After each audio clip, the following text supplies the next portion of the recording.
नमस्कार जी। आज हम कक्षा 7 के लिए हमारे ऋषिमुनि अध्याय 1 भाग 4 महर्षि के आश्रम में देवगढ़। दधीचि ने देवेंद्र का तथा उनके साथ आए हुए अनेक देवताओं का यथोचित स्वागत किया।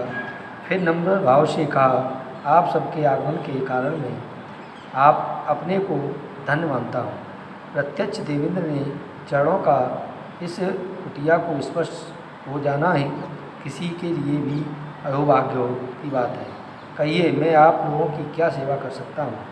सामान्य जन आड़ोसी पड़ोसी के पास कोई छोटी मोटी गृहोपयोगी वस्तु मांगने जाते हैं तब वे कितने संकुचाते हैं।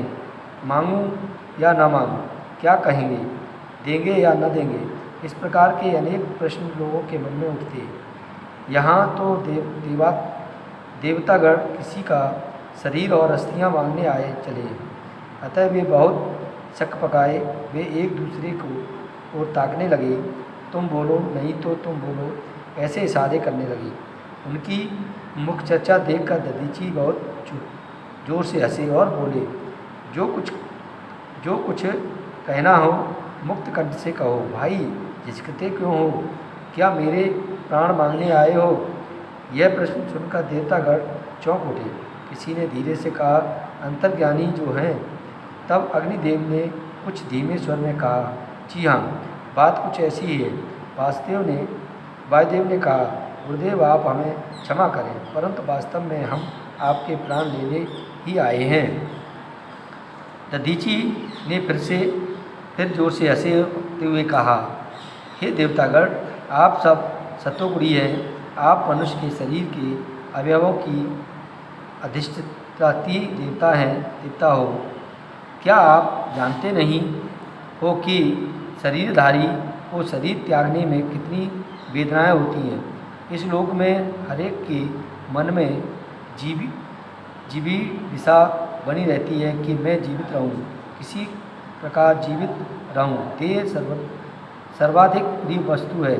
यह भगवान भी देह मांगे तो मनुष्य उससे कह दे चली जाए तो फिर दुनिया का मजा कैसे चखूँगा। देह ही तो सब कुछ है। क्या ऐसा मांगने जानते हुए भी आप मुझसे मेरी देह मांग रहे हैं? दधीचि ने देवताओं के दिमाग को चालना देने के लिए उनके मुख से धर्मत्व प्रकट कराने के लिए जानबूझकर यह प्रश्न किया। देवताओं ने कहा, हे ब्रह्मनिष्ठ, आपकी कीर्ति बड़े बड़े ज्ञानी तथा कवि गाया करते हैं। आप प्राणी मात्र पर प्रेम करने वाले महान दयालु हैं। भला आपके लिए इस विश्व में अदेव क्या है? आप किसी भी समय किसी भी बात का त्याग कर सकते हैं। हे ऋषिवर, स्वाधान्य तथा स्वार्थ तत्पर लोग कभी भी दूसरे को आपत्तियां समझ नहीं सकते। दूसरे के दुख की वे कल्पना तक नहीं कर सकते। दूसरों का सुख तो जो सच्चे अर्थ में समझेंगे, वे कभी भी कोई भी चीज़ देने से इनकार नहीं करते। दधीचि ने कहा, बहुत सुंदर। आपके धर्म में पगे शब्द सुनकर मुझे अपार आनंद हुआ। आपके मुख से चिरंतन सत्य निकलने वाले के लिए ही केवल मैंने शंका उठाई थी।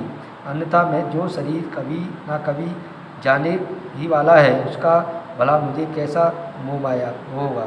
अतः इस नाश्वर देह से मैं तुम्हारे हेतु अवश्य त्याग करूँगा। देवताओं ने स्वामी जनों, एक सिद्धांत ध्यान में रखिए। जो मनुष्य भूत दया से अभिभूत नहीं होता है, जो मनुष्य अपने अनित्य देह को त्याग धर्म अथवा कीर्ति का अर्जन नहीं करता है, उसे पेड़ पौधे पत्थर आदि अचेतन पदार्थ भी धुतकारते हैं। ऐसा कहते हुए उन्होंने अपने प्राणों को दुखी देख जो स्वयं दुख का अनुभव करता है, तब किसी जीव को सुखी देख के जो आपके मन में आती है, वही मनुष्य सच्चा धार्मिक है। आज तक जो भी वंदनीय महापुरुष हुए हैं उन्होंने इसी सनातन धर्म का पालन किया है। हर द्रव्य, बंधुवाध्यन, निजी देह आदि पदार्थों पर नष्ट होंगे कहा नहीं जा सकता। वे सब क्षणभंगुर हैं। इसके लिए मैं फंसकर मनुष्य किसी पर उपकार करने में मुकर जाए, यह कितनी दुख तथा दैन्य की बात होगी।